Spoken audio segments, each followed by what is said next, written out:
turi muri gahunda iyambaza nkubaze umwaka utambutse n'umwaka 2025 abantu benshi bavuga ko batarontsemo umugisha twinje mu mwaka 2026 intego 5 winjije mu mwaka 2026 ziterambere urimo kujya kure hari uvuze ngo ndavuze byinshi ndibagira yego ndakubajije tubwira intego 5 winjije mu mwaka 2026 nyuma y'uko 2025 utagenze neza kuri wowe urabizi se kutagenze neza nakubaza kari ntabwo mbajije ngo urabyemeje okay reka sinshyira akadomo nta kadomo kari intego 5 za 2026 winjiranye baza ngo asohotse ryari yewe nakundi reka mbifatiraho bigeze agera hano no kuvuga ngo nge nimo ndagira urubyiruko inama mu ntego zibe 5 ibyo bintu mubyibuke mu ntego 5 ari kugira urubyiruko inama ariko ntabwo ni ngombwa ngo ibyo usubije mu byumbaje ari byo ngusubiza ngo nanjye mfite ubwenge urubyiruko turi kumwe hano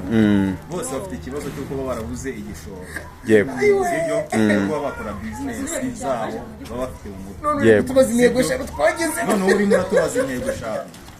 rero reka twebwe tubishyire mu buryo bwacu twebwe icyo dukeneye ni igishoro ariko ndagira ngo mbagire inama nk'ubu ngubu mfite busheri yego busheri mfite yuzuyemo inyama harimo inka harimo ihene harimo inkoko ni ukuvuga ni busheri yuzuye nk'uko mubizi ko muri iki gihugu cyacu ntabwo washinga busheri tuje ibyangombwa harimo ikibazo cy'amatsiko uretse gato y'ikibazo biraza nyuma nsoje noneho nagira ngo mbabwire ko ibintu byose bitangiriramo ki mu gutekereza yego sibyo nutekereza neza igitekerezo cyawe kikaba ari cyiza n'ubundi uzagira ku buzima ndabaha urugero nk'ubu ngubu iyo busheri yanjye njye natangiye mfite ifoto y'inka oya se y'umweru n'umukara yego ushushanyije n'amafaranga none ubu ngubu ngeze kuri busheri nini cyane natangiriye ku ifoto ubwo rero namwe mugire ibitekerezo nimurangiza mu bishushanyo niba ushaka kuba umuhanzi shushanya hano umuhanzi ari ufite na mikoro umanike muri salo ejo uzaba wabaye umuhanzi urenze murakoze cyane mugende gushushanya ibitekerezo mufite mu mutwe ko wavuze inka nkazana isahani